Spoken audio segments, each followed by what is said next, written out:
introduction to Heraclitus, a pre-Socratic Greek philosopher, when he declared that one can never step into the same river twice.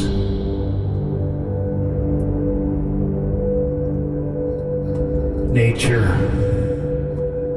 like a river that is constantly flowing, is change.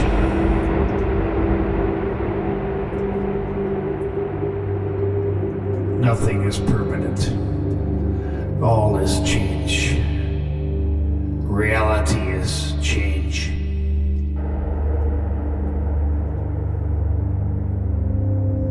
Further, I would add, one can never go home again. For when one wakes up each morning, one is a new person.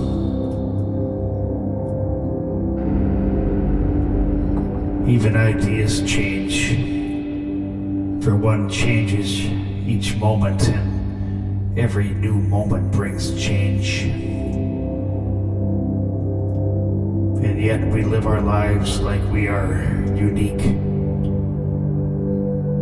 permanent, and separate from one another. But this is also an illusion.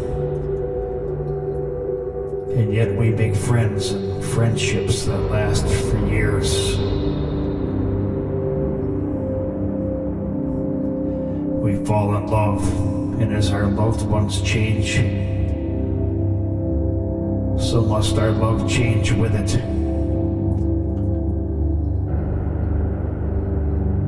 But one cannot live this way, and so we pretend that there is permanence, and that our love never changes. And we pretend that these changes do not occur. But if impermanence is a true picture of reality, nothing can be separate, and all things are one.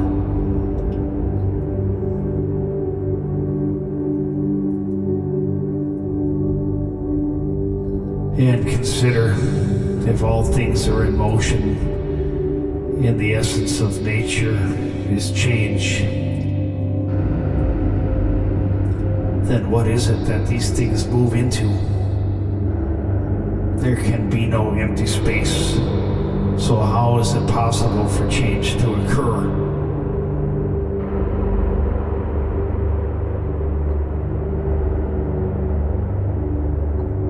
Permanence is an illusion. There is no permanence, and nothing is permanent. Permanence is a human invention.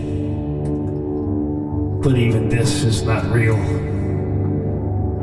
Plato, the Greek philosopher, believed that true reality existed only in the mind, only in universal archetypal forms, and that these forms existed outside of our discovery of them, even as an equilateral triangle exists in form, though one can never experience such an object in reality.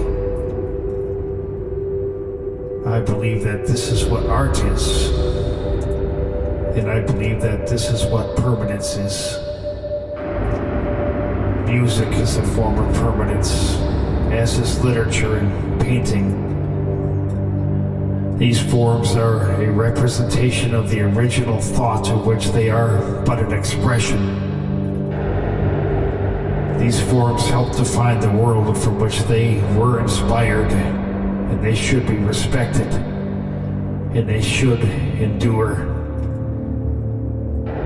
But this does not happen. And as the mind of men and women change, so too do these explicit forms of art change and become modified in order to remain relevant to an ever-changing condition.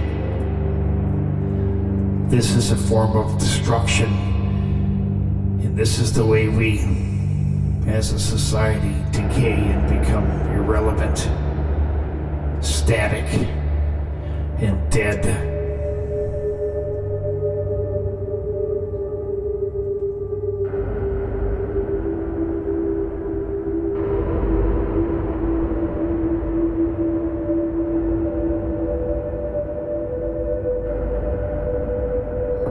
Permanence is something to be cherished,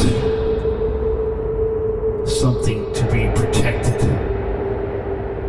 But in order to do this, there must be those that study and maintain the sacredness of thought from which this art, profound or unappreciated,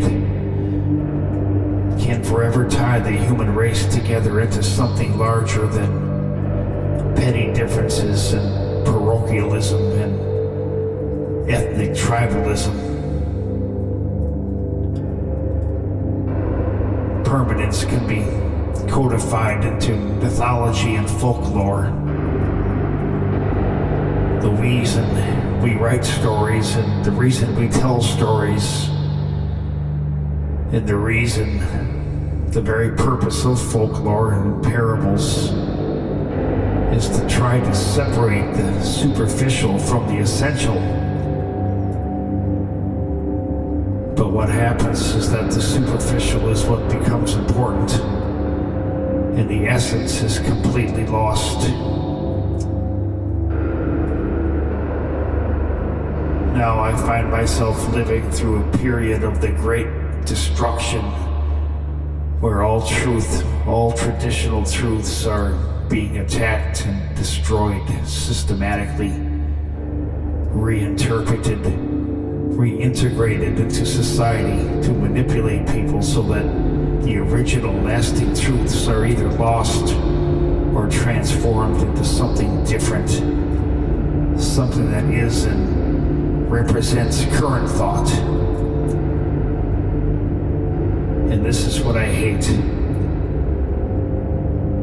But the truth that is contained within the Book of Soren is not meant to be fought for, defended. The truths within the Book of Soren are meant to be preserved. The fight is not against the faith of other people. The fight is against oneself. And to accept the truth for what it is